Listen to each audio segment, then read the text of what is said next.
En 2014 à la GameCon, James Kiffen fait la promo de son nouveau jeu, Star Wars Armada. Il s'agit d'un jeu de figurines à 2 joueurs qui simule les batailles spatiales entre l'Empire et la Rébellion de la première trilogie. On y trouve à la fois des vaisseaux et des escadrons, ainsi que l'ensemble des personnages iconiques de la série. À l'époque, James y présente alors les tout premiers vaisseaux et escadrons du jeu, et en profite pour encadrer une brève partie introductive. 7 ans plus tard, Armada connaît 38 extensions et les 2 nouvelles factions de la seconde trilogie, la Grande Armée de la République et l'Alliance séparatiste.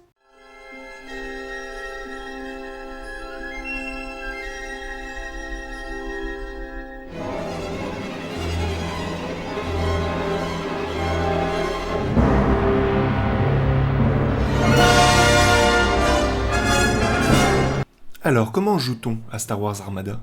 Chaque tour, les joueurs activent un vaisseau et si possible des escadrons. On révèle l'ordre qu'on a donné à son vaisseau, puis celui-ci tire et se déplace, et cela continue pendant 6 tours.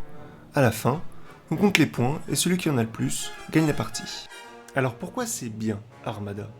Déjà, les figurines et les illustrations sont magnifiques, et le matériel est de qualité. On en a pour notre argent. Chaque vaisseau est fourni avec tout le nécessaire pour l'utiliser. Un socle, des pions et des cartes. Mais aussi parce qu'Armada existe depuis maintenant 7 ans et le jeu s'est beaucoup développé, vu qu'on en est à 38 extensions publiées.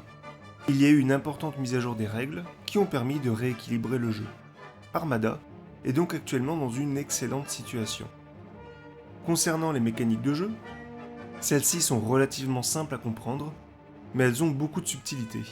C'est-à-dire qu'il y a plus à saisir que ce qui est marqué dans le livret de règles.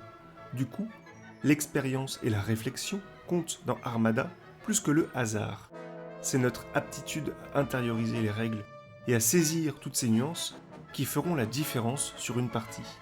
Armada est en ce sens assez proche des jeux de société comme le jeu de Go. Les mécaniques explicites ne sont pas en soi suffisantes. Il nous faudra réaliser un travail d'analyse et prendre du recul sur le jeu si on veut espérer s'améliorer. Mémoriser les stratégies gagnantes et apprendre les pièges à éviter. Le jeu est donc frustrant au début, car on peut perdre sans vraiment savoir pourquoi. Pour ensuite devenir grisant par la suite, quand on gagne une fois acquis la maîtrise de plusieurs paramètres cruciaux, ce qui est très satisfaisant. On retrouve là une expérience similaire à un jeu que j'adore, Dark Souls. La comparaison est d'autant plus pertinente que l'on perd, ou plutôt que l'on meurt, beaucoup au début, mais sans que cela semble injuste. On ne peut s'en prendre qu'à nous-mêmes, et à notre manque de connaissance et de maîtrise du jeu. Une fois qu'on le maîtrise mieux, certains éléments importants, comme par exemple les ennemis et leur type d'attaque, pour Dark Souls, ou les différents vaisseaux et leur rôle dans Armada, et que l'on sait choisir parmi tout ce que le jeu nous offre, comme les différents équipements dans le jeu de From Software, et les cartes d'amélioration d'Armada. On gagne alors en efficacité, et cela se ressent. En ce qui concerne la communauté, c'est-à-dire l'ensemble des joueurs, celle-ci est relativement bien structurée. Même si elle reste modeste pour la France, avec environ une centaine de joueurs actifs, il est assez simple de venir échanger avec eux. Les échanges sont quotidiens, et chaque semaine, il y a des parties organisées. Tout ceci sans prendre en considération qu'il existe d'autres communautés dans chaque pays dans lequel Armada est distribué. Et comme le jeu connaît non pas une, mais 2 adaptations numériques, il n'est pas rare, sur celle-ci, d'affronter des joueurs américains, allemands ou espagnols, pour peu que l'on parle un peu anglais. Comme tous les jeux de figurines, les parties sont assez longues. Cela peut être vu comme un handicap, mais aussi comme une force, car plus le jeu dure, plus l'engagement de chaque joueur sera intense. Les choix que chacun fait lorsqu'il joue masquent souvent plusieurs heures de réflexion, entre la partie elle-même, mais aussi le temps utilisé pour construire la liste, voire les parties précédentes qui ont amené les joueurs à faire précisément ce choix. Des fois, ces parties peuvent devenir sublimes, quand l'écart est faible et que chaque joueur produit du beau jeu.